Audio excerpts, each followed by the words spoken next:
네, 뉴스업 시작하겠습니다. 윤석열 대통령 탄핵 심판 선고가 이틀 앞으로 다가왔습니다.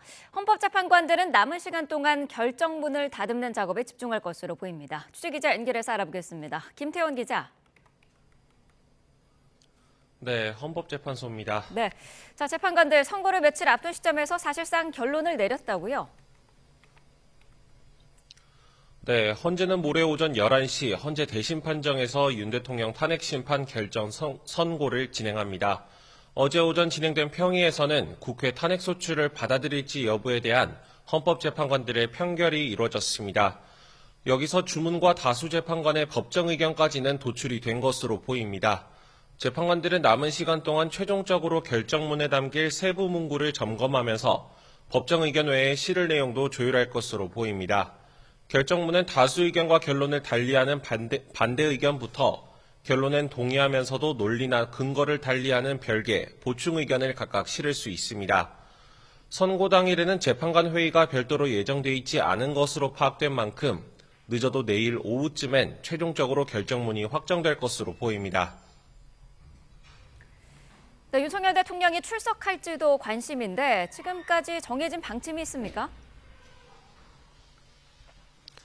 네, 변론 종결 이후인 지난달 8일 구속 취소로 석방된 윤 대통령은 줄곧 한남동 대통령 관저에 머물러 왔습니다. 앞선 변론 기일엔 대부분 출석했던 만큼 선고 기일에도 나오지 않겠느냐는 전망도 나오는데 아직 구체적으로 정해지지는 않은 것으로 보입니다. 윤 대통령 대리인 윤곽근 변호사는 윤 대통령 출석 여부를 계속 검토하고 있다고 밝혔습니다. 선고 당일에는 시위대를 비롯해 많은 사람들이 헌재 안팎으로 몰려들 것으로 예상되는 만큼 안전 문제 등을 고려하는 것으로 보입니다. 사실 탄핵 심판의 경우 형사재판과 다르게 피청구인인 윤 대통령이 직접 심판정에 나오지 않아도 선고를 진행하는 데는 문제가 없습니다. 과거 노무현 전 대통령이나 박근혜 전 대통령도 탄핵 심판 선고 기일에는 출석하지 않았습니다. 네. 탄핵 심판 선고기를 보려는 시민들의 방청 열기도 뜨겁다고요? 네, 헌재는 국민적인 관심사를 고려해 방송사 생중계와 일반인 방청을 허용하기로 했습니다. 윤 대통령 탄핵 심판이 열리는 대심 판정에는 일반인 방청석 20석이 마련되는데요. 선고 기일이 지정된 어제 오후 4시부터 일반인 방청을 받기 시작했는데 접속이 폭주해서 한때 대기 인원만 3만 명을 넘어서기도 했습니다. 과거 박근혜 전 대통령 선고 때도 24석에 19,000명이 넘게 방청을 신청하면서 800대 1에 가까운 경쟁률을 기록했는데 이번에 이를 넘어설 것으로 보입니다.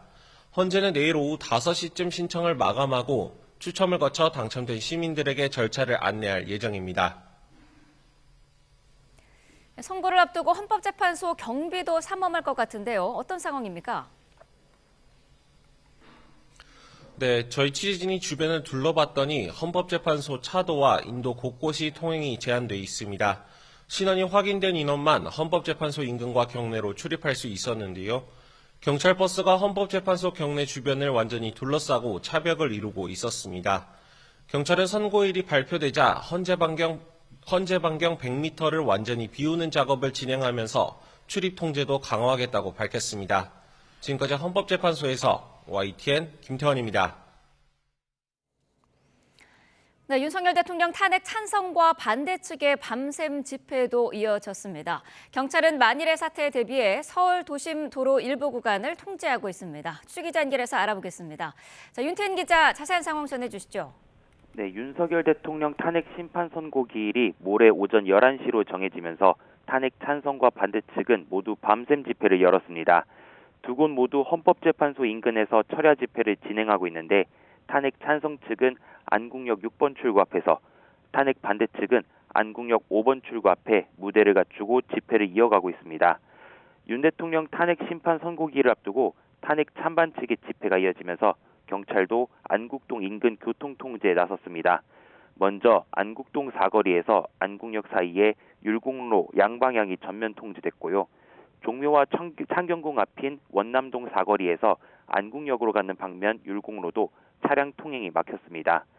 우정국로에서도 종강역 바로 앞인 공평교차로에서 안국동 사거리로 가는 방향의 차량 통행도 통제됐고 3일대로도 안국역에서 낙원상가로 진행하는 방면은 지날 수 없습니다. 자세한 상황은 서울경찰청 교통정보 안내전화나 교통정보센터 누리집을 참고하시고 주변을 지나는 분들은 지하철 등 대중교통을 이용하는 게 좋겠습니다. 지금까지 사회부에서 YTN 윤태인입니다. 네, 헌재는 역대 최장시간 평의를 이어왔죠. 대통령 파면 여부를 가를 쟁점들은 어떤 것들이 있는지 최민기 기자가 정리했습니다. 첫 번째 쟁점은 지난해 12월 3일 당시 상황이 비상계엄을 선포할 정도였는지 여부입니다. 앞서 변론에서 국회 측은 당시 비상사태가 아니었음은 물론 오히려 계엄이 공공의 안녕을 해쳤다고 강조했습니다. 평온한 하루였습니다. 병력으로서 공공의 안녕 질서를 해친 장본인이 피청구인입니다. 반면 윤 대통령은 반국가 세력 활동과 야당의 폭거 등을 언급하며 위기 상황이었음을 주장했습니다. 지금은 국가 존립의 위기, 총체적 시스템의 위기라는 점에서 차원이 완전히 다릅니다. 정치 활동을 금지한 포고령의 위헌성 여부도 관건인데 국회 측은 헌법과 법률 위반임을, 대통령 측은 실행할 뜻이 없는 상징적인 것이었음을 역설했습니다. 헌법기관인 국회와 중앙선거관리위원회의 봉쇄와 장악을 시도했는지도 쟁점입니다. 특히 국회의원을 끌어내라는 지시가 있었는지를 두고 재판관들의 질문이 이어지기도 했습니다. 정확하게 워딩이 본청 안으로 들어가라, 국회의원을 끌어내라 이렇게 했단 말입니까? 외부로 끌어내라라고 하는 이 지시가 누구한테서 나온 것인지에 대해서 나중에라도 증인이 들은 내용이 있나요? 재판부는 정치인 등 주요 인사에 대한 체포 지시가 있었는지도 자세히 살폈을 것으로 보입니다. 앞서 홍장원 전 국정원 1차장은 계엄 당일 대통령으로부터 싹 다 잡아들이라는 지시를 들었다고 거듭 증언했지만 윤 대통령은 포고령 위반 우려가 있는 사람에 대한 동향 파악 목적이었고 홍 전 차장 주장은 내란 공작이라고 반박했습니다. 공방이 오간 쟁점들에 대해 재판부가 어떤 판단을 내렸을지는 선고 당일 판가름 날 전망입니다. YTN 최민기입니다. 11차례 변론 기일이 진행되는 동안 증인 16명이 출석해 각기 다른 주장을 펼쳤습니다. 헌법재판소 결론에 영향을 미칠 증언은 어떤 게 있었는지 황윤태 기자가 전해드립니다. 탄핵 심판 첫 증인으로 나온 김용현 전 국방부 장관은 국회를 봉쇄하고 의원을 끌어내려 했다는 의혹을 완강히 부인했습니다. 요원을 빼내라고 한 것을 김병주 국회의원이 의원들 빼내라는 것을 통과시킨 것이죠. 네, 그렇습니다. 계엄 작전을 주도한 여인영 전 방첩사령관과 이진호 전 수방사령관은 형사재판을 받고 있다며 사실상 증언을 거부했습니다. 하지만 헌법재판소가 유일하게 직권으로 증인 채택한 이 전 사령관 부하는 위헌적 명령이 있었다고 반박했습니다. 본청 안으로 들어가라, 국회의원을 끌어내라 이렇게 했단 말입니까? 그렇습니다. 내부로 들어가서 의원들을 끌어내라. 곽종근 전 특전사령관은 국회에 이어 헌재에서도 윤 대통령이 지시 주체란 점을 거듭 강조했고 윤석열 대통령께서 그 당시에 증인한테 데리고 나오라고 지시한 대상이 국회의사당 안에 있는 국회의원들 맞죠? 정확히 맞습니다. 홍장원 전 국정원 1차장도 윤 대통령의 체포 요구가 있었다고 주장했지만 조태용 국정원장은 신빙성을 문제 삼았습니다. 증인은 싹 다 잡아들여를 어떤 의미로 이해하셨습니까? 말뜻 그대로 이해했습니다. 그리고 홍장원 차장의 증언에 대해서 증언의 신뢰성에 대해서 저는 강한 의문을 가집니다. 계엄 전 국무회의 정당성을 놓고는 윤 대통령 측 증인인 한덕수 국무총리와 이상민 전 장관 의견이 극명하게 엇갈리기도 했습니다. 주요 신문 과정을 지켜본 윤 대통령은 호수위 달그림자처럼 내란 실체가 없다며 불리한 진술을 부정했는데 결정권을 쥔 재판관들이 16명의 증언 가운데 어디에 방점을 찍을지 주목됩니다. YTN 황윤태입니다. 물가 소식이 들어왔습니다. 소비자 물가 상승률이 올 들어 3개월 연속으로 2% 초반대를 기록했습니다. 통계청이 발표한 3월 소비자 물가 동향에 따르면 지난달 소비자 물가는 1년 전 같은 달보다 2.1% 상승했습니다. 지난 1월 2.2%, 2월 2%에 이어 석 달째 2% 초반대 상승률이 이어졌습니다. 가공식품이 3.6%, 석유류 2.8%, 개인 서비스 물가는 3.1%가 각각 올랐습니다. 농축수산물은 0.9% 상승에 그쳤습니다. 배추는 49.7%, 무 86.4%, 양파는 26.9% 오른 반면 토마토는 19.8%, 파는 18.3% 내렸습니다. 빵은 6.3%, 커피는 8.3% 올랐습니다. 탄핵소추가 인용되면 윤석열 대통령은 곧바로 대통령 신분을 잃게 되고 반대로 기각될 경우 직무에 복귀하게 됩니다. 각각의 경우 예상되는 윤 대통령의 행보를 박조은 기자가 살펴봤습니다.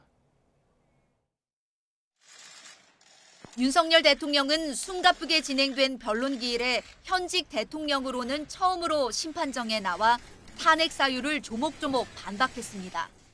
비상계엄은 범죄가 아니고 국가 위기를 극복하기 위한 대통령의 합법적 권한 행사입니다.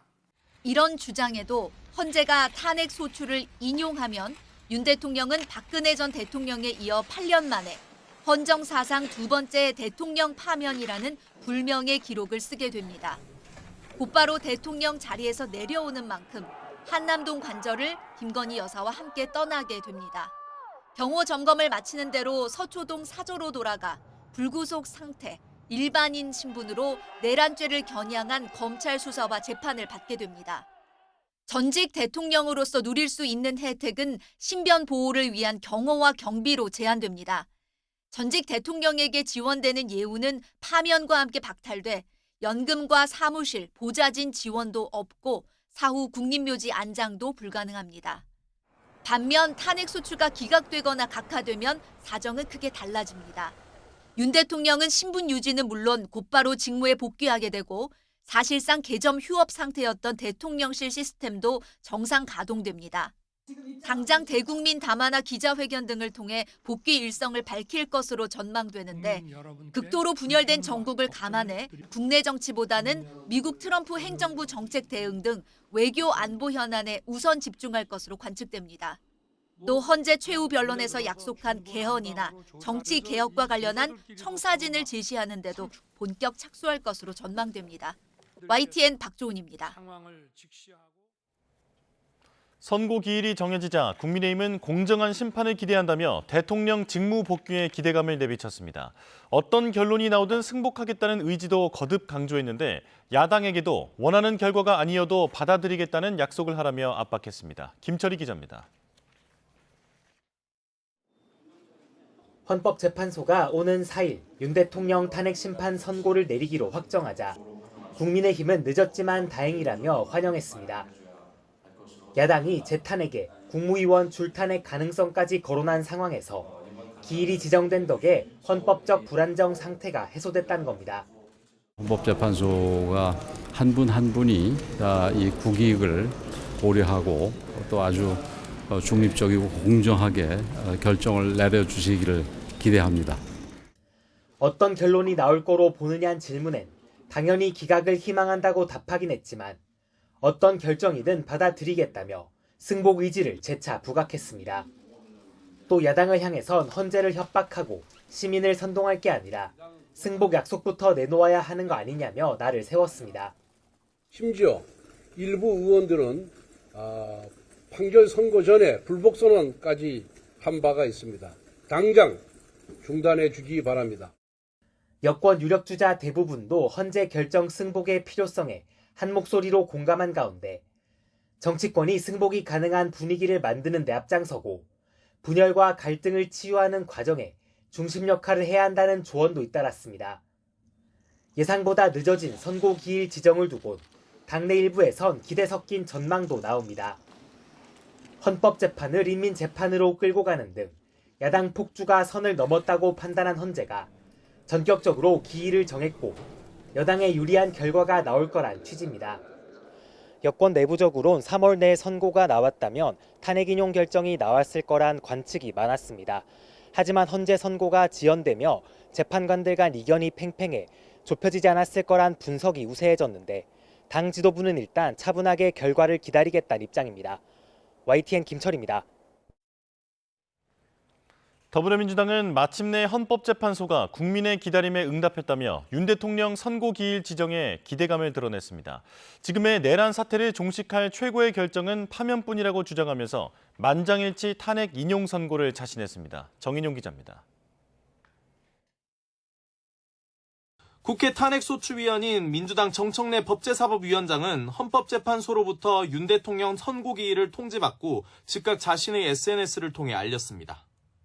민주주의 역사와 국민, 자랑스러운 대한민국 헌법 정신을 믿는다며 재판관들의 현명한 결정을 기다린다고 적었습니다.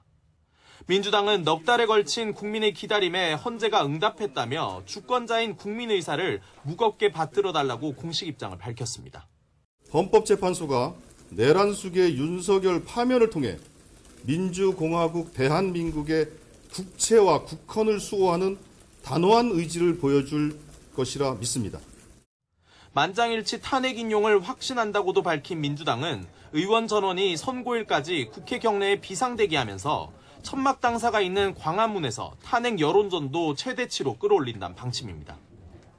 다만 최후 통첩을 날렸던 마은혁 헌법재판관 임명 문제는 대응 수위 조절이 불가피해진 분위기입니다. 애초 위헌 상태를 유지해왔다며 한덕수 권한대행과 최상목 경제부총리 쌍탄핵을 추진할 가능성도 시사했는데 일단 윤 대통령 파면에만 집중하기로 선회한 겁니다. 위헌 상황을 시정하라고 하는 국민의 명령을 마지막까지 거부했던 최상목과 한덕수에 대한 부분도 깊이 전략적으로 판단을 해서 국민의 마음에 부합하는 결정을. 최 부총리 탄핵안은 이미 발의는 된 만큼 오늘 열리는 국회 본회의에 자동 보고될 전망인데 실제 표결에 붙여질지는 미지수입니다. 최상목 부총리 탄핵안은 보고된 뒤 24시간에서 72시간 이내에 표결에 붙이지 않으면 자동 폐기됩니다. 이에 따라 오는 4일로 지정된 윤 대통령 선고 다음 날까지가 기한이어서 추가 본회의를 통해 탄핵안을 처리할 가능성도 배제할 수는 없다는 전망이 나옵니다. YTN 정인용입니다. 네, 정치권 상황 자세히 짚어보겠습니다. 최창렬 용인대 특임교수, 이종건 시사평론가와 함께하겠습니다. 어서 오십시오. 예. 자, 윤석열 대통령 운명의 날이 결정이 됐습니다. 이번 주 금요일 오전 11시에 탄핵 심판 선고가 나오게 되는데 최근 여야 갈등이 최고조인 상태이지 않았습니까? 헌재가 이런 부분들을 좀 고려를 했을까요? 저는 당연히 고려를 했을 거라고 봅니다. 루돌프 스멘트라는 법학자가 이렇게 얘기했어요. 그러니까 헌법은 통합 과정의 법질서다. 통합이라는 말이 굉장히 중요하다는 것이죠. 네. 헌법재판소장이 신임 헌법재판소장이 취임사마다 들어가는 단어가 공통적으로 있어요. 통합. 나는 통합을 이루겠다. 즉 헌법재판소가 어떤 결정을 내리면 그 결정은 대개 정치적, 사회적 어떤 갈등을 종집을 찍는 것이거든요. 네. 그런데 도리어 지금 최근에 헌법재판소의 이 선고가 늦어짐으로써 여야 갈등이 진짜 최고조에 달았고 또 각 진영 간의 충돌은 우리가 매주 일요일마다 또는 토요일마다 길거리에서 이미 국민들이 피로도가 누적될 정도로 만나고 있었습니다. 네. 그러면 헌법재판소 입장에서는 통합을 주도하고 결론을 내려줘야 되는 기관이 도리어 이렇게 선고를 지연함으로써 더 큰 어떤 갈등을 일으키게 됐다라는 책임에서 가벼이 되지 못하거든요. 그렇기 때문에 이제 더 이상 늦추면 안 되겠다라는 재판관들의 목소리를 문영배 소장 권한대행이 받아들인 게 아니냐라고 생각을 합니다. 네, 그동안에는 뭐 사실 선고가 18일도 넘길 수 있다라는 네. 관측까지 나오면서 야당에서는 헌재법 개정안까지 발의를 하는 그런 상황이었지 않습니까? 이런 어쨌든 위헌적인 그런 움직임에 대해서 이거를 좀 막아야겠다는 생각도 있었던 것 같아요. 만약에 18일을 넘기게 되면 여러 변수가 너무 많이 생겨요. 지금 이제 민주당이 헌법재판관 임기 연장한다는 얘기도 나왔었고, 그리고 이제 한덕수 총리와 최상목 부총리, 네. 이른바 쌍탄핵은 물론이고 국무위원도 줄줄이 다 탄핵하겠다 이런 얘기도 했잖아요. 이건 사실 네. 극단적인 상황이거든요. 그 상황까지 갈 수가 없는 거죠. 가서도 안 되는 것이고, 그리고 이제 만약에 4월 18일 날 두 재판관이 퇴임하면은 무한히 길어질 수가 있어요. 네. 여당은 여당대로 이제 그 두 재판관이 대통령 몫이니까 여당이 임명할 수 있는, 대통령이 임명할 수 있는 거거든요. 권한대행이 말이죠. 또 그분을 둘러싸고 논란이 가열될 것이고. 네. 제가 생각해도 4월 18일까지 만약에 재판소의 그 판결이 안 내려진다면, 탄핵 심판의 선고가 내려지지 않는다면 이 갈등은 갈등의 차원이 아니었다 이런 생각이 들더라고요.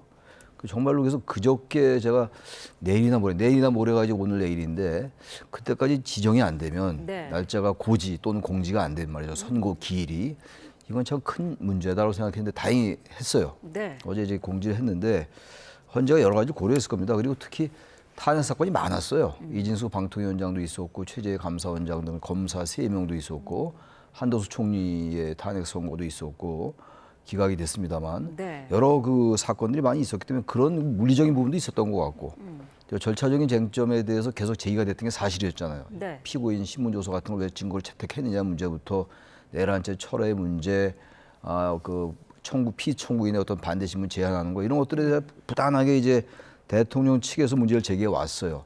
그런 절차적인 쟁점들을 좀 정리하는 데 시간이 많이 걸렸을 수도 있겠다. 그리고 또 하나가 선고일이 지정된 게 5대 3이냐 뭐 4대 4냐 6대 2냐 7대 2냐 아무도 알 수 없어요. 알 수 없습니다만 만약 5대 3이라고 그 내부에 이제 판결이 이루어졌다면 선고일을 그렇게 지정하지 못했을 것 같아요.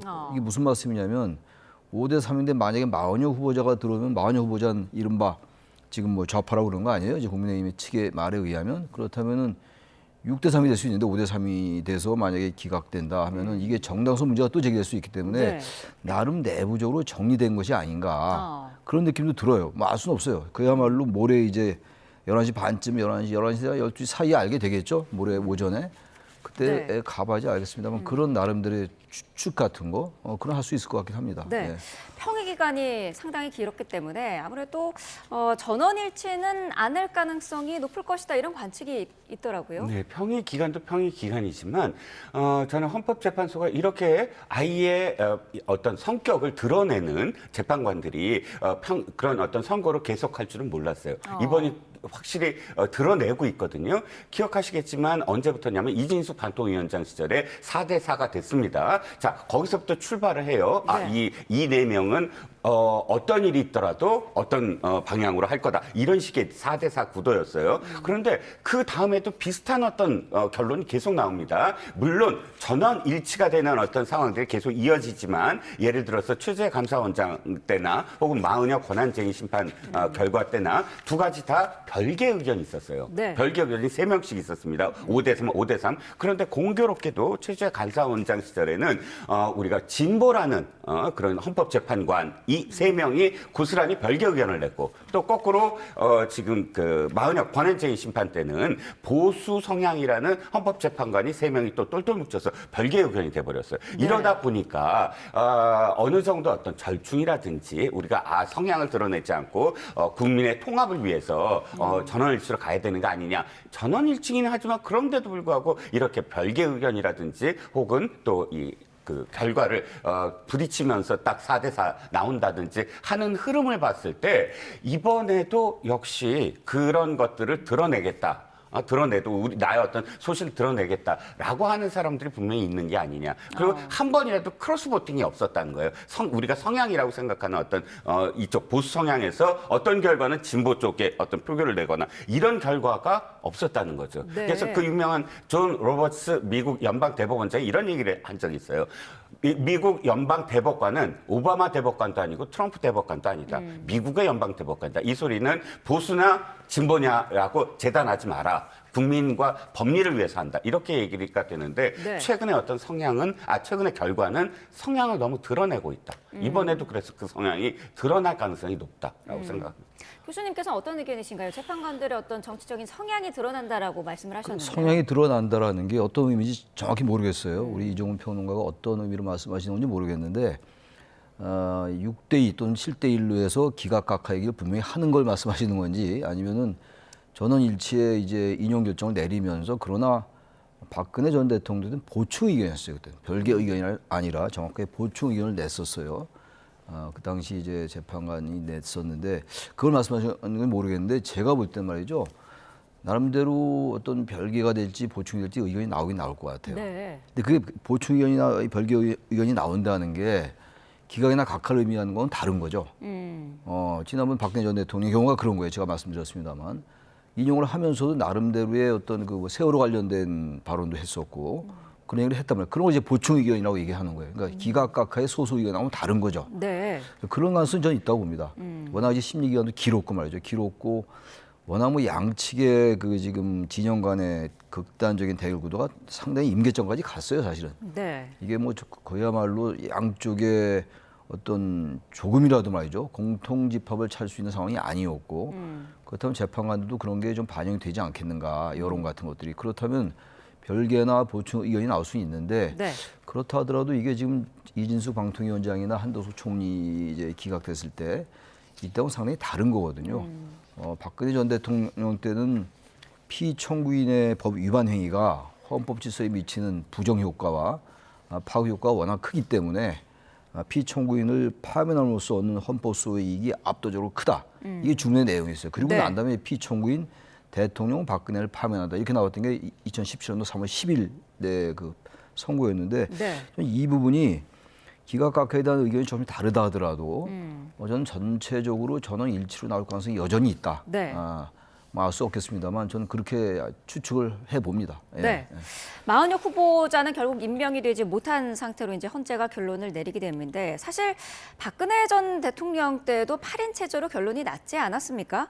이번에 결과가 나온 이후에 이 부분에 대해서는 문제 제기가 더 이상은 없을까요? 네, 헌법재판소도 그렇고 대법원도 그렇고 전례입니다. 전례. 그러니까 모든 어떤 법이나 헌법이 다 촘촘히 다 드러냈었거든요. 몇 명으로 한다거나. 근데 지금 헌법은 7명이 심리를 해야 된다. 이렇게 돼 있습니다. 헌법재판소 법에 따르면. 네. 그럼 8명이라면 그 법은 지키게 되는 셈이고 그리고 이미 박근혜 전 대통령 당시에도 많은 논란은 있었지만 8명 체제가 해서 결론을 내렸을 때 다 승복을 했습니다. 네. 뭐 그때 당시에 여당이나 야당이나 그렇기 때문에 지금 여야가 모두 다 어쨌든 빠른 지금 선고, 그러니까 4월 4일 선고일이 잡힌 것에 대해서 환영의 의사를 지금 표명하고 있는 것을 전제로 한다면 네. 8인 체제가 어떤 결과를 내더라도 8인 체제이기 때문에 문제가 있다. 마은혁 후보자를 안 넣어서 이런 결과가 나왔다. 이렇게 비약을 한다는 건 그건 불복하겠다는 얘기거든요. 네.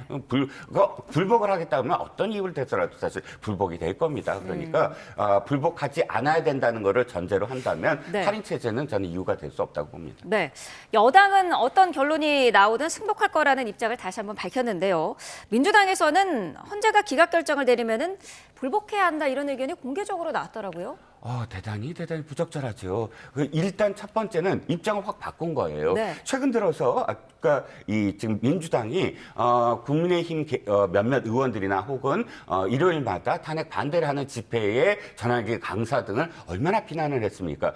승복을 하지 않겠다는 뜻 아니냐? 헌재 만약에 원하는 대로 안 되면 헌재를 뭐 쳐들어간다 이런 식의 어떤 발언들이 네. 얼마나 반헌법적인 발언이냐 이렇게까지 지금 비판을 해왔습니다. 그러면서 승복을 하라라고 요구를 했다면 이런 요구는 사실 자신들이 똑같이 하고 난 다음에 해야 되거든요. 네. 승복을 해야 되고 또 헌법재판소에 대해서 권위를 인정하고 신뢰를 해야 되고 그런데 이 지금 어떤 불리한 어떤 그 예측이 나온다는 것을 전제로 하는 얘기인지 모르겠지만 바로 불복하겠다 하면서 정치권이 이 얘기를 먼저 시작한다 그러면 네. 이건 그야말로 국민들을 선동하는 거나 다름없습니다. 지금 탄핵 찬성을 하는 시민단체가 이미 그 사발통문처럼 해서 만약에 인용이 된다면 그 자리에서 저녁 때 촛불 문화제 승리를 축하하는 이걸 하고 만약에 기각이 된다 그러면 그 즉시 저항, 국민 대저항 운동으로 바꾸겠다. 이렇게 지금 선언을 하고 있어요. 네. 그런데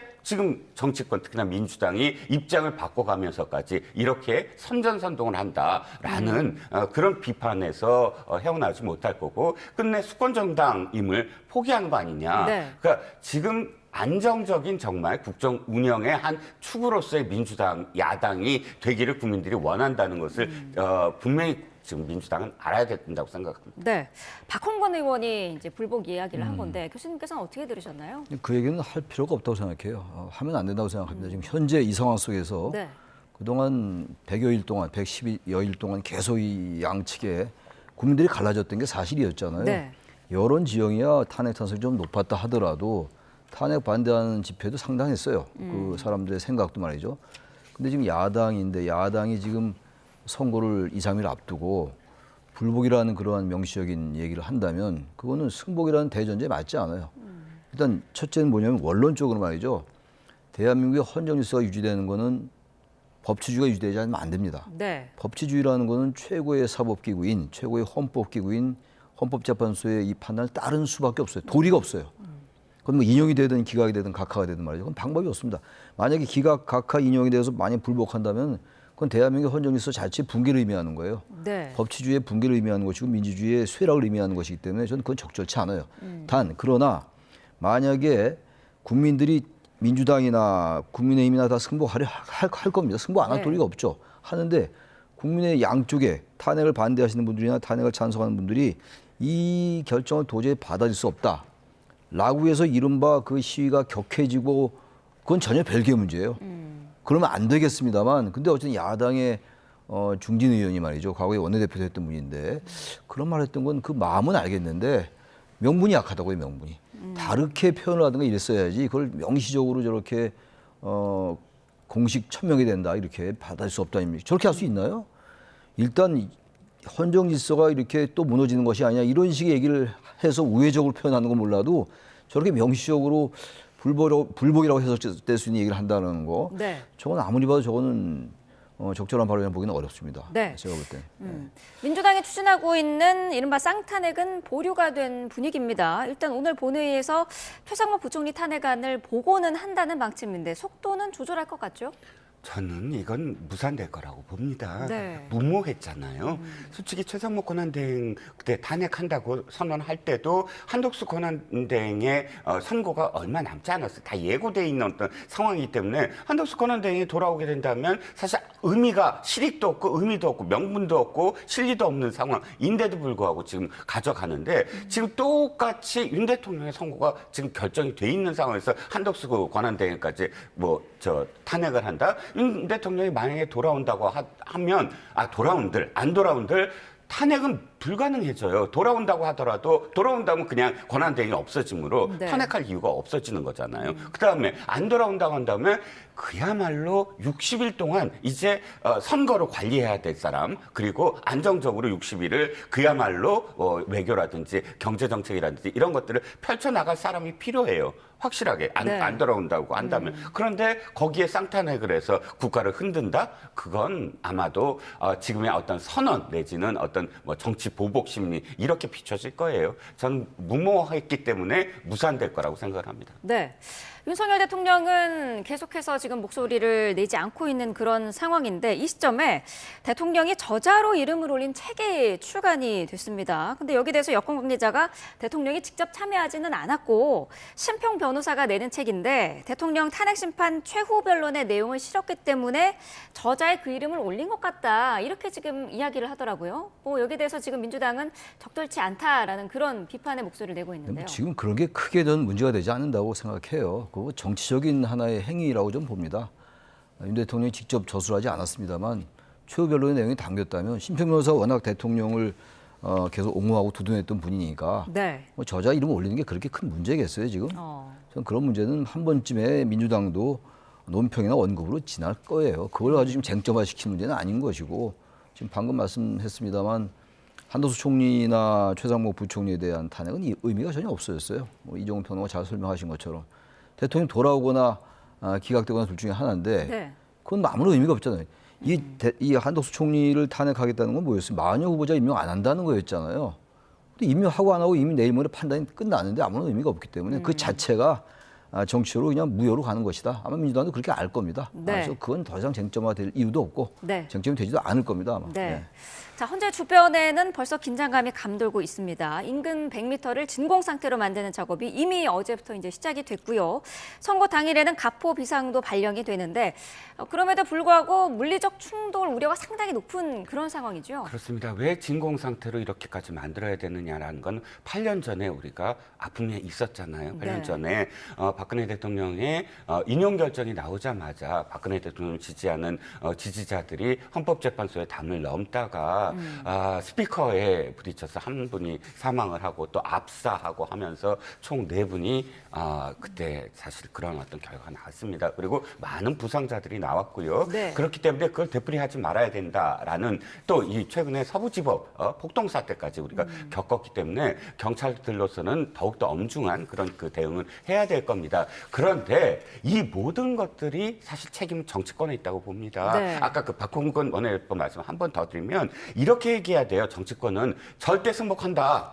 그리고 국민들도 일단은 어떤 저항운동 운운하지 말고 국정을 바로 세우기 위해서 다 우리가 이제 통합의 길로 가자. 이제 마침점이 찍혀졌다. 거기에서 우리가 각각 일상으로 돌아와서 스스로 어떤 일을 하는 것이 지금 통합으로서 국가가 앞으로 어떤 앞날을 맞이할 건가 이런 식의 어떤 대승적인 이야기를 해야만 국민들이 담을 넘거나 혹은 충돌하지 않아요. 그런데 거꾸로 저렇게 불복하겠다라고 얘기하는 정도라면 유혈 사태를 도리어 조장한다라고 받아들일 수밖에 없거든요. 저는 정치권이 나서야 됩니다. 이 진공 상태 아무리 만들어도 흥분한 사람 만약 진짜 흥분한다고 한다면 어떤 일이 벌어질지 사실 불가측해요. 그렇기 때문에 저 승복이라는 건 그야말로 지금 성낙인 서울대 전 교수가 얘기했듯이 오늘이라도 당장 여야가 손붙잡고 승복 선언을 해야만 한다라고 생각합니다. 네, 말씀하신 것처럼 혼란을 부추기지 않고 통합을 이뤄내는 게 정치권의 가장 큰 숙제로 남아 있는 거 아닌가 싶어요. 글쎄요, 그건 당연한 말씀이고 뭐 100번 1000번 해도 지당한 말씀인데 문제는 사실은 대통령의 그 기각 인용이 말이죠. 이 양측이 서로 탄핵 찬반으로 나눠져 있는 쪽이 인정하기 어려울 거예요. 어느 쪽이 나와도 말이죠. 그러나 승복 메시지를 내야 되는 것이고 저는 뭐니 해도 박홍근 의원은 뭐 개인 의원의 얘기로 한 것이 민주당 당론이 아니기 때문에 더 이상 왈가왈부할 필요 없을 것 같고 뭐니 해도 이 당사자는 윤석열 대통령입니다. 피청구인이 윤석열 대통령이잖아요. 윤 대통령이 아무런 승복 메시지를 내지 않는 것 그게 더 큰 문제인 것이지 여야가 승복 메시지 이미 낸 거나 마찬가지예요. 승복 안 할 도리 여야 정당들이 공당인데 어떻게 승복 안 합니까?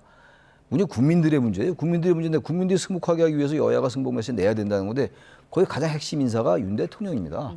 윤 대통령이 메시지 내지 않고 있잖아요. 심평 변호사 이 책 저술 얘기 아까 나눴습니다만 거긴 전혀 다른 얘기가 실려 있는 거 아닙니까? 승복하고는 다른 얘기였다고요. 그때 얘기가. 최후 전 진술 2월 25일 날 그때 내용은 승복하고는 다른 방향의 얘기였잖아요. 그러면서 이제 그게 문제가 되긴 됐던 것 같은데 제가 볼 때는 지금 오늘 내일이라도 대통령께서 승복이라는 단어를 안 쓰더라도 헌재가 대한민국의 최고의 헌법기구로서 어떤 결정도 따라야 됩니다. 우리 국민들은 그런 식의 그런 메시지가 있는 게 그게 국민에 대한 최소한의 도리나 예의 아닐까 그런 생각은 들긴 합니다. 어떻습니까? 윤석열 대통령이 선거일에 직접 출석할 가능성이 있을지 또 선거 전후에 어떤 국민에게 어떤 메시지를 남길 가능성이 있는지 어떻게 보시나요? 선거 후에는 메시지가 나오겠죠. 만약에 기각이 된다고 한다면 업무를 복귀하면서 저는 아마 이게 단기일이라고 봅니다. 사실 불가측하잖아요. 한번 탄핵 소추된 대통령이 기각을 당해서 다시 돌아온다고 한다면 최후 진술에서 이야기했던 부분, 예를 들어서 개헌을 전제로 한 임기 단축을 실현할 거냐. 사실 그런 부분들이 국민들이 대통령을 비판했던 국민들도 가장 궁금해하는 게 그런 부분이라고 생각을 합니다. 그러면 그 부분까지 포함을 해서 저는 이야기를 할 것 같고요. 참석 여부는 저는 참석 안 할 거로 봅니다. 왜냐하면 주문하자마자 그게 효력이 발생을 하잖아요. 예를 들자면 기각, 각하, 그러면 그 순간 사실은 업무 복귀를 위한 준비를 해야 됩니다. 그런데 다 끝난 다음에 헌법재판소에서 출발한다? 대통령실로? 그거보다는 어쨌든 주문을 하자마자 준비를 대통령실로 돌아가고 인용이 된다고 하더라도 바로 저기 관저에서 나와야 되거든요. 그럼 그 준비도 해야 되잖아요. 그런데 헌법재판소에서 그거를 위해서 출발하는 모양새, 관저로 간다거나 혹은 대통령실로 가는 모양새는 아마 부적절하지 않을까 싶습니다. 네, 알겠습니다. 자, 두 분 말씀이 여기까지 듣겠습니다. 최창렬 용인대 특임교수, 이종근 시사평론가와 함께했습니다. 고맙습니다. 네, 고맙습니다. 네, 경찰은 대통령 탄핵 심판 선고 당일에 헌재 주변 100m를 진공 상태로 만들어서 불상사에 대비한다는 방침인데요. 과잉 대응이다라는 반응과 돌발 상황에 대비해서 필요한 조치다라는 평가가 동시에 나오고 있습니다. 양동훈 기자가 보도합니다. 헌법재판소 주변 100m는 집회 금지 구역이지만 윤석열 대통령 탄핵 심판 선고를 앞두고 1인 시위나 기자회견을 명분으로 여럿이 모여 사실상 집회를 벌이는 일이 잇따랐습니다.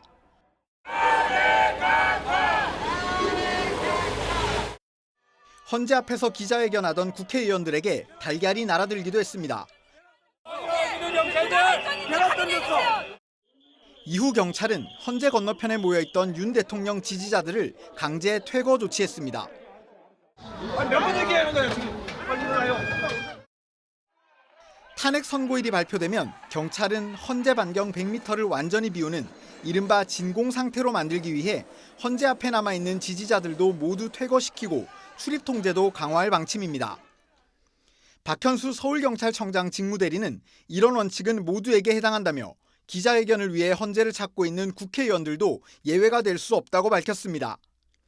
1인 시위나 기자회견은 집회 금지 구역에서도 가능한데 원천 차단하는 건 과도하다는 주장에 대해 경찰은 이런 경우에도 경찰관 직무집행법과 집회 및 시위에 관한 법률 등을 적용해 통제할 수 있다는 입장입니다. 이를 두고 법조계에서도 의견이 엇갈립니다. 불상사를 막을 수 있는 다른 방법이 있는데도 1인 시위와 기자회견까지 통제하는 건 과잉 대응이라는 지적이 나옵니다.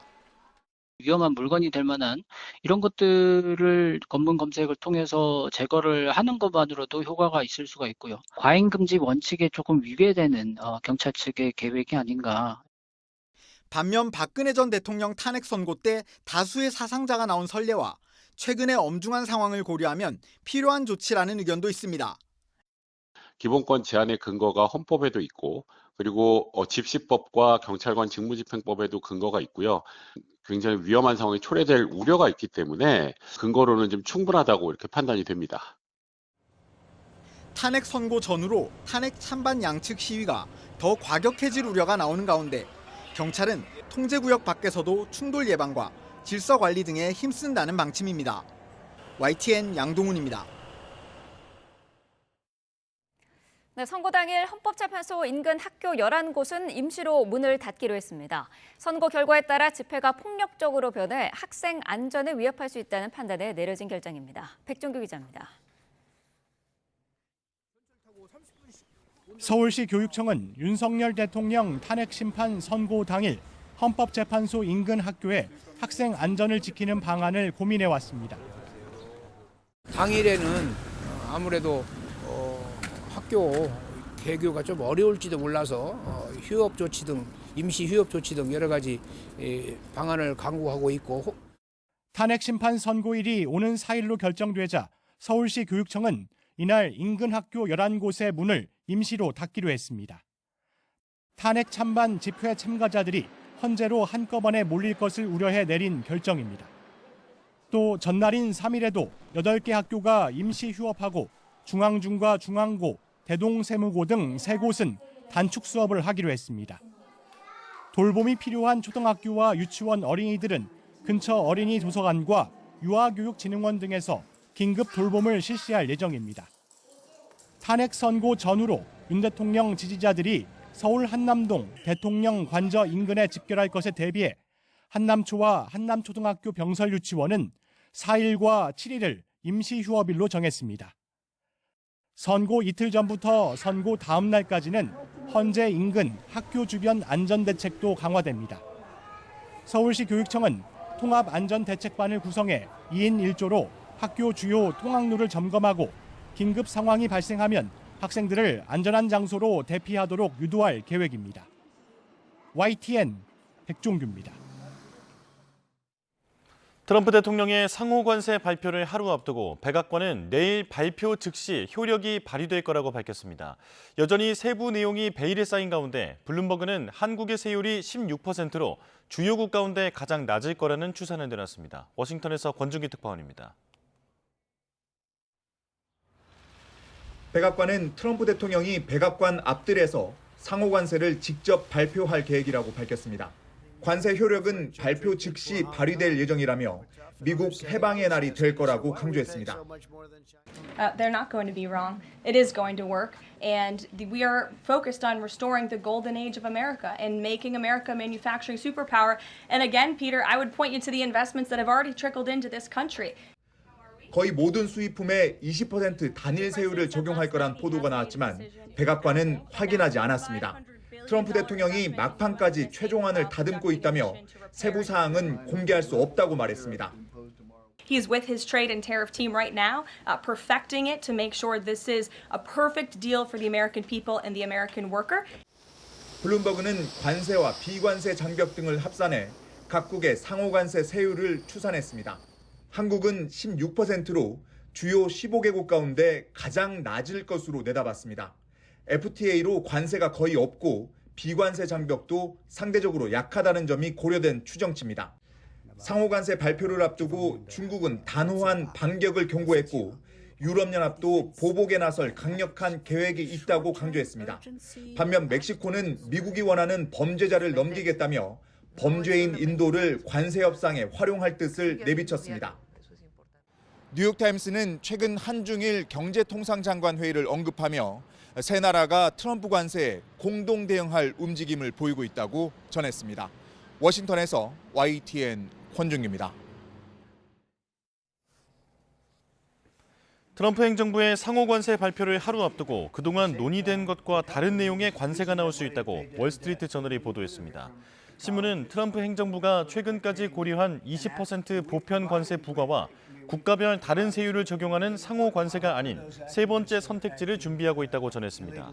이는 일부 국가를 상대로 미국에 수출하는 제품 전반에 관세를 부과하는 방안으로 관세율은 20% 보편 관세보다 낮을 가능성이 크다고 소식통을 인용해 밝혔습니다. 미국 트럼프 행정부의 상호 관세 발표와 관세 유예 조치 종료를 하루 앞두고 캐나다와 멕시코 정상이 전화 통화를 하고 생산적인 대화를 나눴다고 캐나다 총리실이 밝혔습니다. 마크 카니 캐나다 총리와 클라우디아 셰인바움 멕시코 대통령은 통화에서 양국 국민 모두에게 이익이 되도록 양국 간 강력한 무역과 투자 관계를 발전시켜 나가는 방안에 대해 논의했습니다. 트럼프 미국 대통령의 상호 관세 발표가 초읽기에 들어가면서 변동성이 증폭되며 뉴욕 증시가 혼조세로 마감했습니다. 뉴욕 증권거래소에서 우량주 중심의 다우존스 30 산업평균 지수는 전장 대비 0.03% 밀린 41,989.96의 거래를 마쳤습니다. 대형주 중심의 스탠더드앤드푸어스 500 지수는 전장보다 0.38% 오른 5,633.07, 기술주 중심의 나스닥 종합지수는 0.87% 높은 17,499.89를 각각 기록했습니다.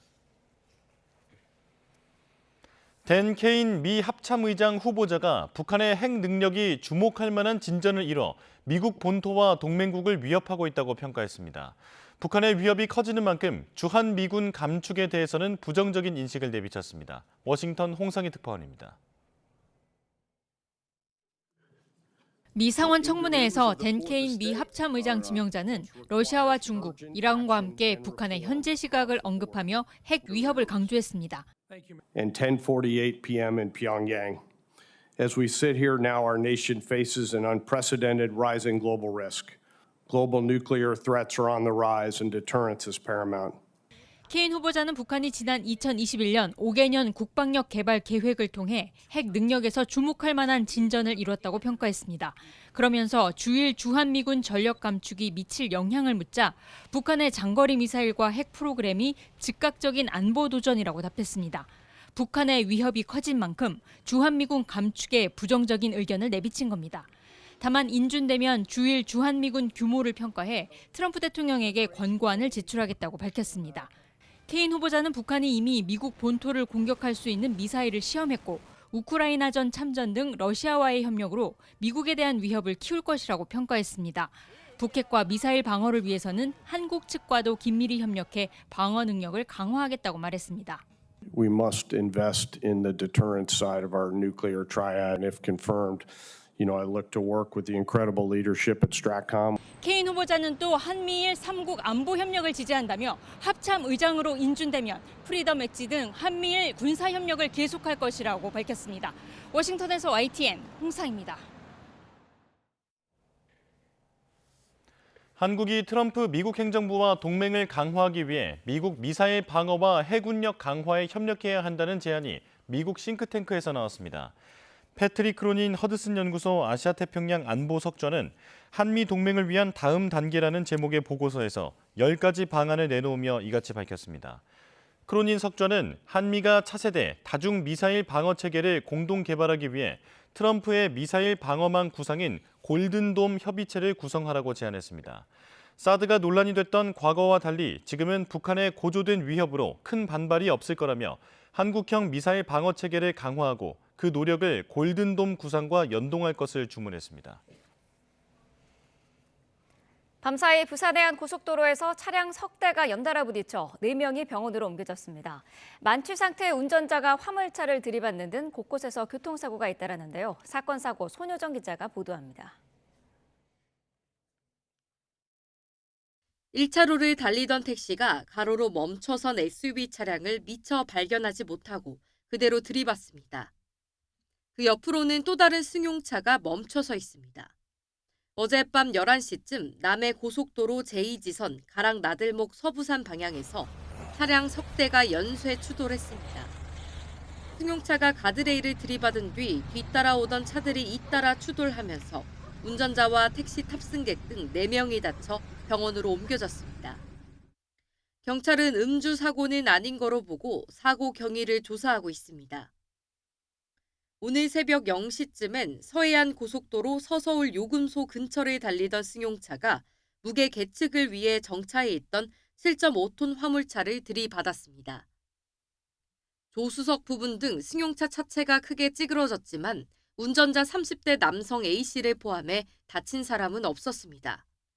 음주 측정 결과 A씨의 혈중 알코올 농도는 면허 취소 수준으로 확인되면서 음주운전 혐의로 경찰에 입건됐습니다. 어제 오후 서울 강남에서도 음주운전으로 의심되는 역주행 사고가 났습니다.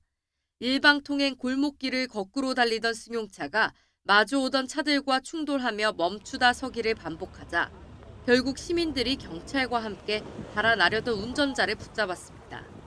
몸도 제대로 가누지 못하던 운전자가 현장에서 음주 측정을 거부하면서 현행범으로 체포됐는데 경찰은 약물 투약 가능성도 염두에 두고 있습니다. YTN 손효정입니다. 어제 낮 1시 반쯤 경기 안산시 건건동에서 폭 5m, 깊이 1m의 땅 꺼짐 현상이 발생했습니다. 구멍에 빠지거나 다친 사람은 없었지만 주변 빌라 한 동에 수도 공급이 끊겼습니다. 안산시청은 도로 아래 지하 상수도 배관의 접합부가 파손되면서 누수가 발생해 토사 유출로 도로가 내려앉아 발생한 사고로 보고 8시간 반 만에 상수도 배관 복구를 마쳤습니다. 심우정 검찰총장의 딸 특혜 채용 논란과 관련해 외교부가 감사원에 공익감사를 청구했습니다. 외교부 당국자는 검찰총장 자녀의 외교부 공무직 근로자 채용과 관련해 제기된 문제에 대해 객관적인 판단을 구하기 위해 공익감사를 청구했다고 밝혔습니다. 또 이에 따라 심 총장의 딸에 대한 최종 채용 여부는 감사 결과가 나올 때까지 유보된다고 설명했습니다. 앞서 더불어민주당 국회 외교통일위원회 위원 등은 외교부가 심 총장의 딸을 채용하기 위해 최종 면접을 본 사람을 불합격 처리하고 채용 공고를 변경했다는 등의 의혹을 제기했습니다. 외교부는 이에 대해 최종 면접자를 불합격 처리한 것은 채용에 적합하지 않다는 심사 결과 때문이고 채용 공고를 변경한 건 더 많은 지원자를 받기 위한 조치라며 특혜 의혹을 부인했습니다. 더불어민주당은 당 차원의 진상조사단을 꾸리기로 했다고 밝혔습니다. 조승래 수석대변인은 국회에서 기자들과 만나 심 총장 자녀 특혜 채용 의혹은 철저하게 진상을 파헤치고 반드시 책임을 물어야 한다며 이같이 전했습니다. 진상조사단장인 해당 의혹을 처음 제기한 국회 외교통일위원회 소속 한정혜 의원이 지명됐습니다.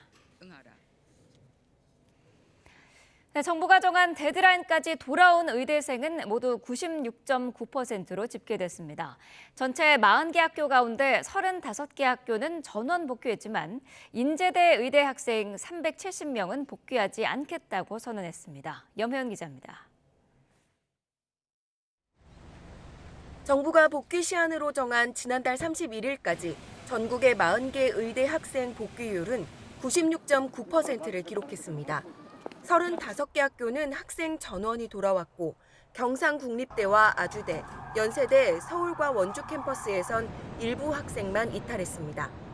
단 한 곳, 인제대 의대만 복귀율이 24.2%에 그치며 370명이 돌아오지 않겠다고 결정을 내렸습니다. 인제대는 오는 금요일이 등록 마감이지만 학생들이 미리 미복귀 의사를 밝혀 재적 예정 인원으로 분류됐습니다. 의대가 있는 대학 총장 모임은 사실상 전원 복귀라며 학생들이 쉽지 않은 결정을 했다고 평가했습니다. 다만 복학만 한 채 수업에 참여하지 않는 것을 우려한다며 절대 일어나서는 안 되는 일이라고 강조했습니다. 실제 울산대 의대생들은 복학 뒤 휴학계를 다시 제출했고 학교 측은 이를 모두 반려할 계획입니다. 또 미수강 제적을 피하려 한두 과목만 수강 신청을 하고 수업을 듣지 않는 방법도 거론됩니다. 이미 수강 신청을 받고 수업을 시작한 학교도 강의실은 대부분 텅 비어 있습니다. 정부는 실제 수업 참여도를 집계한 뒤 이달 말 전에 전원 복귀로 판단할 수 있을지 발표할 계획입니다. YTN 염혜원입니다. 배우 김수현이 기자회견을 통해 사생활 논란에 대한 입장을 낸 뒤에도 여파는 가라앉지 않고 있습니다. 김수현은 법적으로 따지자며 고소와 손해배상 카드를 꺼냈는데요. 김승환 기자가 보도합니다. 배우 김수현은 기자회견 40분 동안 핵심 의혹을 전면 부인하며 톱스타로서 자신의 책임을 강조했습니다. 그러면서 자신에게 불리해 보일 수 있는 발언까지 내놨습니다. 눈물의 여왕이 방영족이던 때로 돌아간다고 해도 다시 그 선택을 할 것입니다. 여론이 호의적이지 않은 상황에서 인정에 호소하기보단 수사와 소송으로 억울함을 씻어내겠다는 의지를 드러냈습니다. 법적으로 간다면 불리하지 않다는 판단이 작용한 것으로 보입니다. 저를 믿어달라고 하지 않겠습니다. 꼭 증명하도록 하겠습니다. 지금까지 공개된 김수현과 고 김세론의 사진 등으로 보면 일반적인 시각에선 고인의 미성년자 시절 두 사람의 교제를 의심할 수는 있지만 이 사실이 법적으로 입증됐다고 할 만큼 근거가 충분하다고 보긴 어렵기 때문입니다. 일반인의 관점에서는 김수현 씨가 김세론 씨가 미성년자일 당시에 교제했다고 볼 수 있을 것 같습니다. 법적 책임을 묻기 위한 전제 조건으로서 아직까지는 증거가 부족해 보이는 것이 사실입니다. 다만 유족이 내세운 SNS가 가짜라며 김수현이 내세운 진술분석기관은 공신력이 없는 사설기관인데다 이 내용마저도 유리한 내용만 골라서 전해 자책골을 넣었다는 비판이 나오기도 했습니다. 해당 기관은 보시는 것처럼 2016년과 2018년의 인물이 같은 사람이 아니라는 결론을 내렸습니다. 이른바 김수현 방지법을 요구하는 국회 국민청원까지 등장해 많은 동의를 받을 만큼 여론이 싸늘한 상황 속에서 이 같은 전략이 승부수가 될지 자충수가 될지 관심이 쏠립니다. YTN 김승환입니다. 네, 김수현 측이 고인의 유족을 상대로 제기한 거액의 손해배상 소송 사건은 재판부 배당을 거쳐 본격적인 심리에 나섭니다. 서울중앙지방법원은 김수현 측이 고 김세론 유족과 유튜브 채널 가로세로 연구소 김세희 씨 등을 상대로 110억 원을 배상하라며 낸 손해배상 청구 소송을 민사합의 14부에 배당했습니다.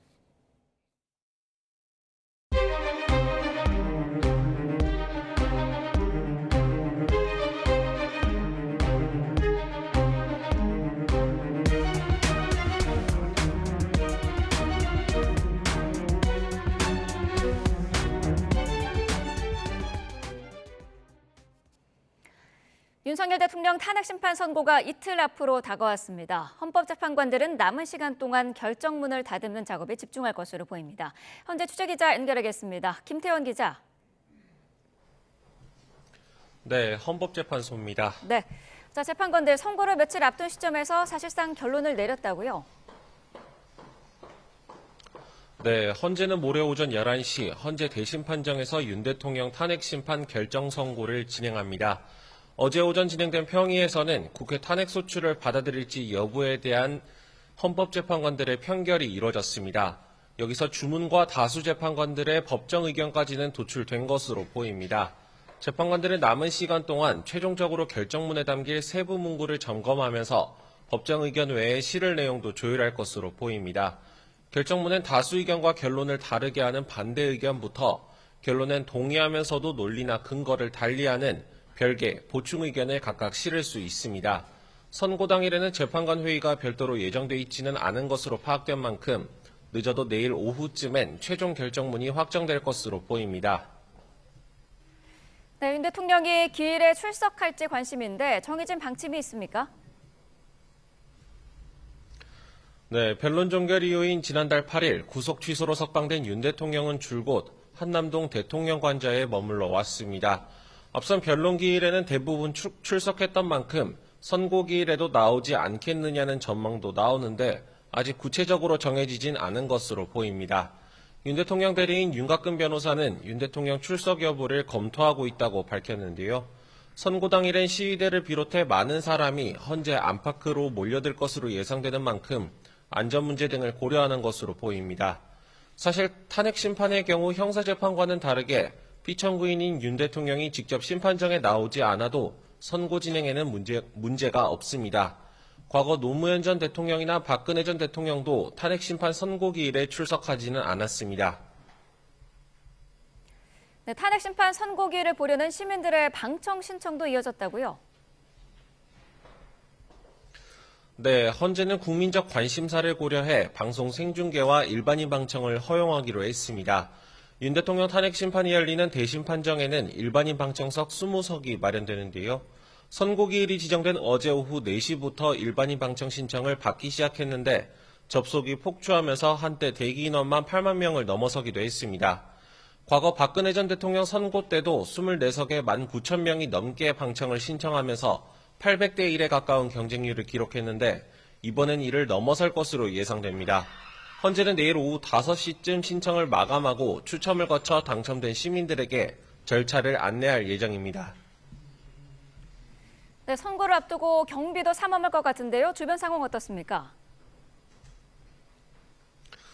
네, 그야말로 삼엄한 경계가 이어지고 있습니다. 헌재 경내 진입은 물론이고 헌재 인근에 접근하는 것조차 신원 확인을 거쳐야 하는 상황입니다. 헌재 주변은 경찰버스가 에워싸고 차벽을 이루고 있고 인도도 구간마다 장애물이 설치돼 있습니다. 선고일을 지정한 이후 헌법재판소 본관은 출입을 철저히 통제한 가운데 대부분 창문에 커튼까지 내려져 있습니다. 헌재는 구체적인 내용을 확인해주기는 어렵다면서도 경찰관들의 상시동행 경호를 받던 재판관들의 신변보호 수준도 한층 강화됐다고 설명했습니다. 지금까지 헌법재판소에서 YTN 김태원입니다. 윤석열 대통령 탄핵 찬성과 반대 측의 밤샘 집회도 이어졌습니다. 경찰은 만일의 사태에 대비해 서울 안국동 인근 등 도심 도로 일부 구간을 통제하고 있습니다. 취재기자 연결해 알아보겠습니다. 윤태인 기자, 자세한 상황 전해주시죠. 네, 윤석열 대통령 탄핵 심판 선고기일이 모레 오전 11시로 정해지면서 탄핵 찬성과 반대 측은 모두 밤샘 집회를 열었습니다. 두 곳 모두 헌법재판소 인근에서 철야 집회를 진행하고 있는데 탄핵 찬성 측은 안국역 6번 출구 앞에서 집회를 중인데요. 어젯밤 9시부터 오늘 밤 9시까지 24시간 동안 철야 집회를 이어갈 계획입니다. 탄핵 반대 측에서도 철야 집회가 진행 중입니다. 탄핵 반대 측은 안국역 5번 출구 앞에 무대를 갖추고 집회를 이어가고 있습니다.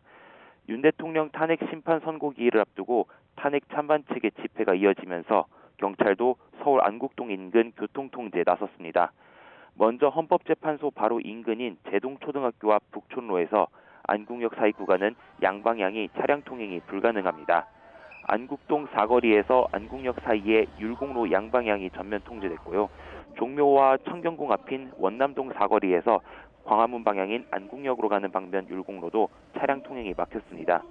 한때 우정국로에서도 종강역 바로 앞인 공평교차로에서 안국동 사거리로 가는 방향이 통제됐지만 아침 7시 반을 기준으로 해제됐습니다. 3일대로도 안국역에서 낙원상가로 진행하는 방면은 지날 수 없고 그 반대 방향에서 가변차로가 운영되고 있습니다. 자세한 상황은 서울경찰청 교통정보 안내전화나 교통정보센터 누리집을 참고하시고 주변을 지나는 분들은 지하철 등 대중교통을 이용하는 게 좋겠습니다. 지금까지 사회부에서 YTN 윤태인입니다. 네, 보신 것처럼 드디어 헌재가 선고기일을 지정했습니다. 재판관들은 모레 오전 11시에 공개할 윤 대통령 탄핵 선고문 작업에 들어갔는데요. 김광삼 변호사와 쟁점 짚어보겠습니다. 어서 오십시오. 네, 안녕하세요. 네, 자 드디어 날짜가 나왔습니다. 38일 만에 결정이 나게 되는 건데 이 선고일 확정까지 왜 이렇게 시간이 오래 걸렸을까요?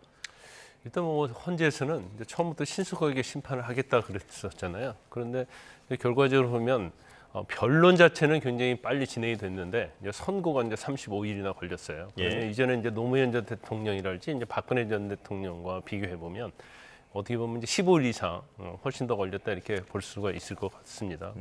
아마 그 이유는 여러 가지가 있을 거예요. 그런데 저희가 추론해 보건데 뭔가 결론을 내리는 데 있어서 이제 교착 상태에 있었다 이렇게 볼 수밖에 없고. 근데 교착 상태라는 것은 인용이 됐건 기각이 됐건 어느 한쪽으로 헌법재판관의 의견이 쏠리면 사실은 그렇게 시간이 끌지 않았을 겁니다. 그런데 기각이냐 인용을 가지고 적어도 어느 재판관 한두 명이 이거에 대해서 이제 명확하지 않았기 때문에 이제 결론을 도출하는데 시간이 좀 많이 걸렸다 이렇게 볼 수 있을 것 같아요. 예. 그런데 취재되어 있는 내용으로 보면 이미 판결을 완료했다라고도 되어 있던데 그렇다면 이례적인 사례라고 볼 수 있겠습니까? 아니, 그렇지 않을 거예요. 이제 박근혜 전 대통령 때는 당일 판결을 했다고 하는데 그 판결은 형식적 판결이었을 겁니다. 왜냐하면 오전에 뭐 이른 아침에 판결을 한 다음에 거기에 맞춰서 주무일할지 이유할지 판결 결정문을 작성할 수는 없잖아요. 그건 이제 불가능하거든요. 그래서 그 이전에 이미 판결은 이루어졌는데 단지 그 전에 뭐 기각, 인용 이런 뭐 결정문을 뭐 선택지로 써놓고 그다음에 그날 아침 아마 판결했을 가능성이 크다 이렇게 보고요. 뭐 판결은 이미 이루어졌고 결정은 이미 어느 방향으로 가든지 났기 때문에 선고 일자를 잡은 것이다 이렇게 볼 수밖에 없어요. 뭐 경우에 따라서는요. 4월 4일 날 선고 전에 한번 모여서 평의 또는 이제 판결을 할 가능성이 있는데 그 판결 자체는 전에 있었던 의견을 이제 확인하는 정도지 그리고 이제 보안을 유지하기 위한 방법이지 그날 아침에 판결해서 인용 기각 여부를 결정한다. 제가 볼 때는 그렇지 않을 것이라고 봅니다. 그렇다면 결론이 이제 나에 있기 때문에 앞으로의 절차는 어떻게 되는 겁니까? 일단 뭐 이제 초안 작성에 들어갔겠죠. 그래서 아마 선고 전까지 몇 번에 걸쳐서 평의를 또 할 겁니다.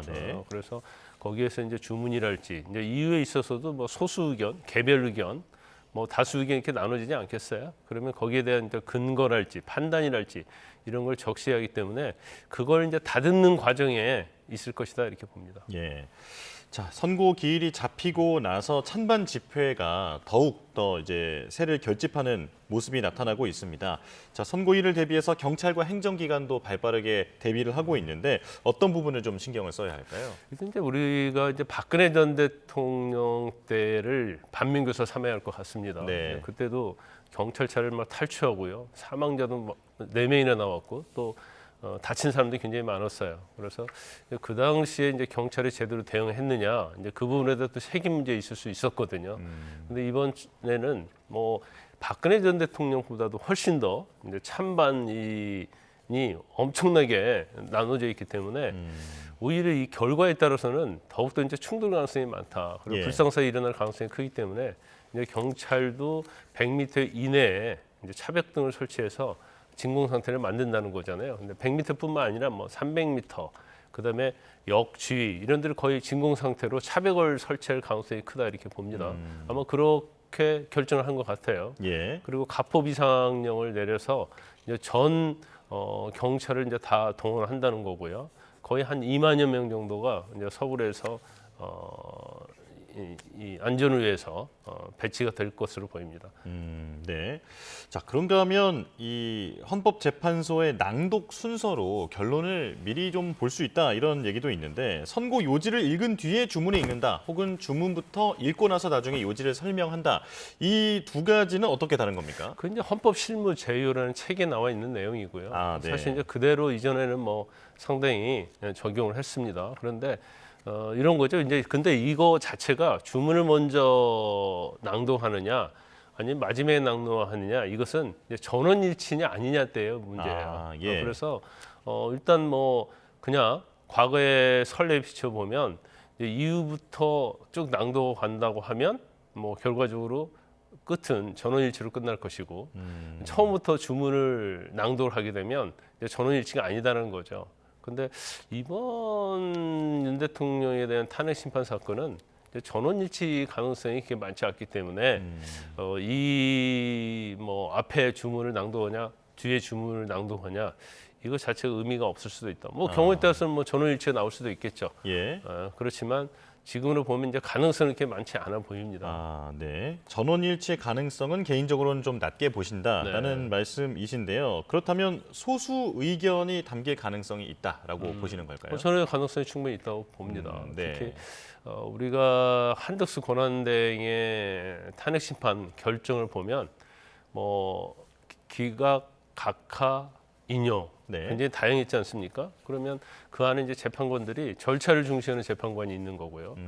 그다음에 내용을 중시하는 재판관이 있고요. 그러니까 헌법과 법률 위반에 대한 내용, 중대성 그렇게 나눠지기 때문에 뭐 이번에도 사실은 그냥 절차에 대해서는 뭐 아무런 문제 없이 끝난 게 아니고 대통령 측에서 굉장히 많이 문제를 제기했었잖아요. 그러니까 특히 이제 내란죄 철회에 관련된 부분에 있어서도 뭐 절차를 더 중요시하느냐 그렇지 않느냐 또 증거조사와 관련된 부분에 있어서도 검찰 조사에 대한 증거 능력을 채택했는데 이게 이제 개정된 형사소송법에 사실은 맞지 않아요. 그러면 헌재가 이제 정치적인 헌법재판이기 때문에 이제 이렇게 하는 것이 과연 뭐 적법하냐 적법하지 않느냐 이런 절차에 관한 문제에 있어서도 문제를 제기하는 이제 재판관이 있을 수 있다 이렇게 봅니다. 예. 자, 지금 윤 대통령의 이 주요 쟁점을 보면 5개가 있습니다. 그런데 이 숫자가 아니라 각각 사안의 중대성이 더 중요한 기준이다라고 하던데 설명해 주실까요? 지금 탄핵소추 사유는 이제 5개죠. 뭐 포고령이랄지 그다음에 뭐 국회를 침탈하려고 했냐, 선관위를 했느냐, 체포를 했느냐 여러 개가 있는데 그중에서 제일 중요한 것은 제가 볼 때 이제 3가지가 쟁점이 될 거라고 봅니다. 첫 번째가 그 내란죄에 관련해서 철회를 했잖아요. 그 부분을 어떻게 볼 것인가에 대해서 아마 그게 가장 중요한 쟁점 중에 하나 될 거예요. 그래서 이제 철회 자체가 사실은 어떤 동일성을 해쳤다고 본다고 하면 국회에서 다시 소추 의결을 했어야 하거든요. 그렇기 때문에 그것이 각하냐 각하지 않느냐 이런 부분이 있고 그다음에 이제 증거에 관한 부분 아까 말씀드린 것처럼 검찰 조서에 어떤 부동의를 했음에도 불구하고 이걸 증거 능력으로 인정할 수 있느냐 없느냐 그리고 형사소송법을 준용하는 게 맞느냐 아니면 그렇지 않다고 하면 헌재에서 형사소송법을 무시하고 그냥 임의대로 과연 증거 능력을 인정할 수 있느냐 이게 이제 두 번째 크나큰 쟁점이 될 가능성이 크고 이제 세 번째는 그 이제 내용 중에 일부죠. 이제 홍장원 전 국정원 1차장의 어떤 진술 자체의 신빙성이랄지 뭐 곽정근 특수전 사령관의 진술의 신빙성 이런 것들을 과연 인정을 해서 증거로서 채택할 것인가. 아마 뭐 여러 가지 뭐 5대 쟁점이 있고 그 안에도 또 새로운 뭐 논란을 일으킬 수 있는 사항이 있고 사실이 있지만 뭐 제가 볼 때는 그 3가지가 헌재 재판관들이 가장 중요시하는 사항이고 거기에 대한 판단이 있을 거라고 봅니다. 예. 자, 그렇다면 이 5대 쟁점에 대한 판단은 이 결정문에 담길 것으로 보이는데 방금 짚어주신 어떤 내란죄 철회라든지 증거 능력 인정 여부라든지 이런 부분도 결정문에 담기는 겁니까? 그럴 거예요. 그리고 이제 쟁점별로 거기에 대한 이제 판단, 이유 뭐 이런 것들을 이유하고 뭐 판단을 다 적시를 할 겁니다. 그래서 이제 문제가 됐던 부분은 다 적시를 할 거예요. 그래서 그것도 다 낭독을 할 거고 이제 어떻게 할지는 모르겠어요. 이제 일반적으로는 주문에 대해서는 지금 헌재 소장 대행이 하는 거고요. 거기 이제 소수 의견이 있을 때는 이제 소수 의견을 낸 재판관이 이걸 낭독을 하는 거거든요. 일반적 관례에 비춰 보면. 그런데 아마 그런 식으로 할 가능성이 크다 이렇게 봐요. 예. 자, 조금 전에 그 변호사님께서는 홍장원 전 차장의 그 증언이 이제 효력이 인정이 될 것이냐 이 부분도 주요 쟁점이 될 수 있다 말씀해 주셨는데 이제 헌재 결론에 영향을 미칠 만한 주요 증언들이 그동안 무엇이 나왔었는지를 좀 몇 가지 짚어 주실까요?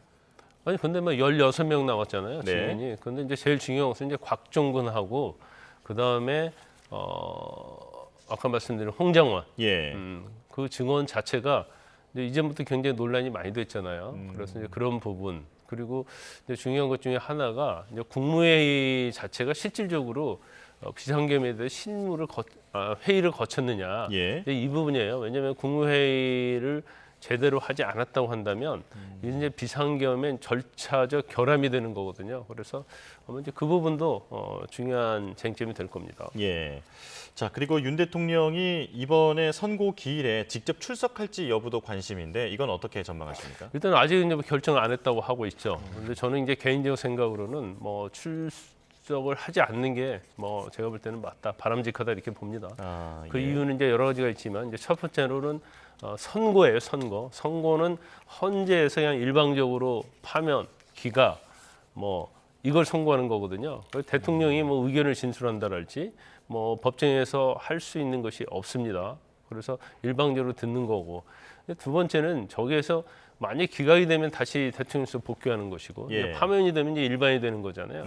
그런데 경찰에서 진공 상태를 만들었다 하더라도 2만 명까지 동원해서 질서를 유지한다 하더라도 대통령이 헌재 안에 있는 것 자체는 이제 엄청나게 인용이 됐건 기각이 됐건 어떤 대중들의 어떤 심리에 엄청나게 영향을 미칠 수 있어요.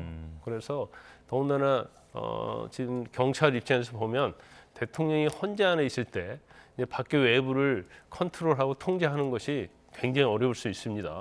그래서 여러 가지 사정을 종합해 보면 대통령이 출석을 안 하시는 게 제가 볼 때는 바람직하지 않나 저는 그렇게 봅니다. 예. 자, 헌재 선고는 잘 알려진 대로 단심제입니다. 그러니까 한 번만 이렇게 지금 판단을 받는다라는 건데 만약 그 결과가 어떻게 나오든지 그 부분에 대해서 항고를 한다거나 어떤 뭐 재심이라든지 이런 제도가 있습니까? 아니 그런 방법 없죠. 단심제예요. 네네. 우리가 보통 법원에서 재판은 3심제지 않습니까? 예. 근데 이제 헌재 결정은 이제 단심제이기 때문에 일단 뭐 결정이 나오면 거기에 이제 승복할 수밖에 없죠. 단지 이제 승복의 의미 자체가 그건 받아들이지만 정치적으로 승복하느냐 승복하지 않느냐 이런 문제는 있을 수 있겠죠. 그래서 이제 야당 민주당이랄지 국민의힘 입장에서 자신들이 원하는 결과가 나오지 않았을 때 뭐 법적으로는 뭐 승복할 수밖에 없지 않겠습니까? 단지 이제 정치적으로는 이거에 대해서 불복을 하면서 계속 정치적 혼란이 있을 가능성도 뭐 제가 볼 때는 배제할 수 없다 이렇게 봅니다. 예. 단심제이기 때문에 승복하는 수밖에는 없다. 예, 말씀해 주셨는데요. 자, 그런데 이게 탄핵이 만약에 인용이 된다면 조기 대선이 현실화하게 됩니다. 그렇다면 날짜를 보면 6월 3일 전에는 대선을 치러야 하는 건데 이 대선 일정은 어떻게 결정이 되는 겁니까? 일단 뭐 탄핵이 인용이 되면 한덕수 권한대행이 공고를 하게 돼 있죠. 그래서 10일 이내에 공고를 하게 돼 있습니다. 그래서 60일을 꽉 채운다고 한다면 6월 3일이 될 거고요. 그렇지 않으면 아마 5월 24일에서 6월 3일에 대선을 치를 가능성이 상당히 높다 이렇게 볼 수 있습니다. 네, 알겠습니다. 자, 이제 4월 4일 오전 11시에 윤석열 대통령의 탄핵 심판 선고 기일이 지정이 됐고요. 이제 그때 결과를 볼 수 있겠습니다. 자, 지금까지 김광성 변호사와 이야기 나눠봤습니다. 고맙습니다.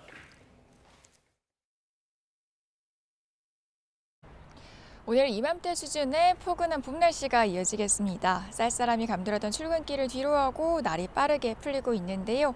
오늘 나오실 때는 10도에서 15도 안팎의 큰 일교차에 대비한 옷차림 해주셔야겠고요. 우산도 챙겨주셔야겠습니다. 오후부터 전국에 약한 봄비 소식이 있는데요. 낮 동안 서울 등 수도권을 시작으로 점차 그 밖의 지역으로 확대하겠습니다. 지역별 비 오는 시점부터 자세히 살펴보겠습니다. 가장 먼저 수도권과 충남 서해안에 낮부터 비가 시작되겠고요. 늦은 오후에는 그 밖에 충청과 영서, 전북 북부로도 확대하겠습니다. 밤이면 대부분 그치겠는데요. 영남 내륙에는 밤 한때 비가 오겠습니다. 내리는 양은 경기 동부와 강원, 충북에 5에서 10mm, 그 밖의 지역에 5mm로 많지 않겠고요. 기온이 낮은 강원 산간에는 눈으로 내리기도 하겠습니다. 이 비의 양이 충분치 않아서 건조함을 크게 해소하지는 못할 걸로 보입니다. 현재 서울 등 전국 곳곳에 건조주의보가 이어지고 있는데요. 산불 등 화재 예방에 계속해서 주의가 필요하겠습니다. 약한 비라 공기질을 개선하기 위해도 역부족입니다. 지금도 경기와 인천, 세종에는 어제 유입된 스모그가 잔류하고 있는데요. 서울 등 서쪽 지방에는 앞으로 점차 초미세먼지가 축적되겠습니다. 낮 동안 하늘은 흐려도 공기는 포근하겠습니다. 오늘 서울 한낮 기온이 15도, 광주 17도, 대구는 18도 예상됩니다.